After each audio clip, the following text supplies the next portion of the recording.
curious case of Carlos Forbes at Wolves. Such a bizarre one. Just before I get into the Carlos Forbes situation, if you could please subscribe. I'm trying to get to 8,000 subscribers and it really helps the channel.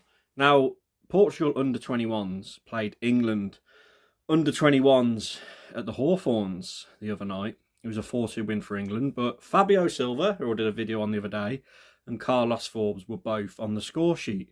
And it got me thinking, what the hell has happened with Carlos Forbes at Wolves since joining last summer? So Carlos Forbes he was born in Portugal. He was originally called Carlos Borges, but he changed his name recently to Carlos Forbes to pick his mum's name.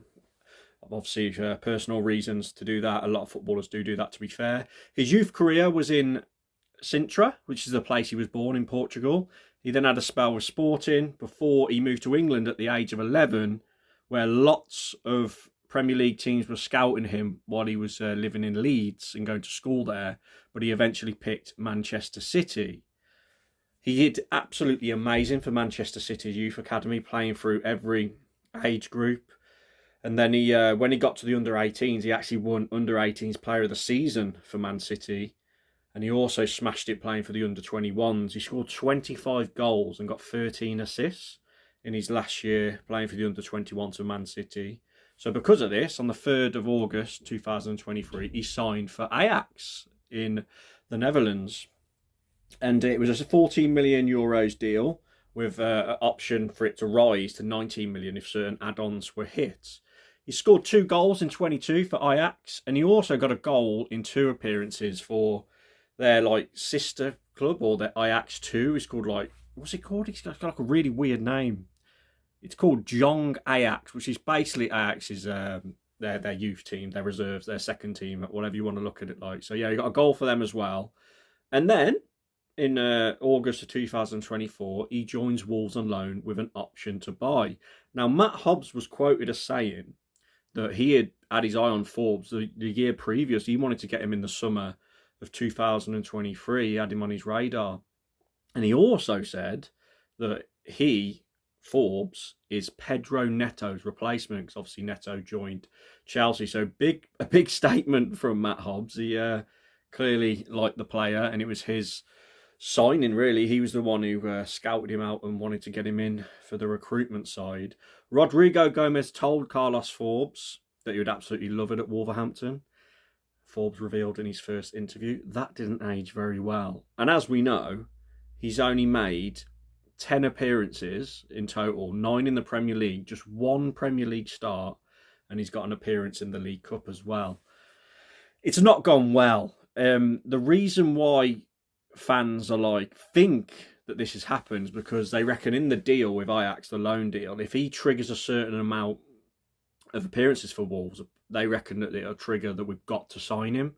It is an option to buy, but I think if he makes a certain amount of appearances, Wolves will have to pay a fee for him to join in the summer coming up. He's only made 1 Premier League start. That is crazy. And his last appearance was he come on for 15 minutes on the 6th of January in that 3-0 loss to Nottingham Forest under Vitor when we were down to our bare bones. And he's hardly played under Vitor, has he, at all? He made more appearances under Gary O'Neill, but Gary O'Neill didn't seem to like him as well. Ajax, they tried to recall him in January around this time, but Wolves rejected it because they said they need him because we haven't got enough players in that position, which is bizarre considering we haven't used him since the 6th of January.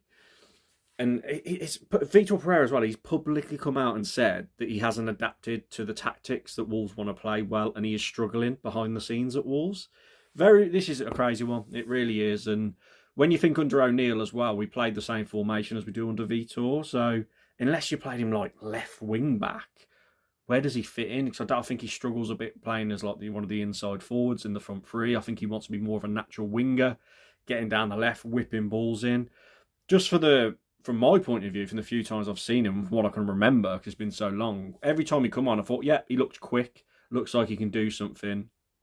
But he hasn't. He just hasn't. And to be fair to Forbes, I know he's struggling, but he hasn't really been given a good enough chance, only getting 1 start. What's he meant to do? He hasn't had much time when he has come on to make an impact. So such a bizarre transfer, this. And I just don't get what's gone wrong. Obviously, O'Neill and Vitor didn't fancy him. But Matt Hobbs maybe he needs to step away from recruitment, because he was the one who got him in.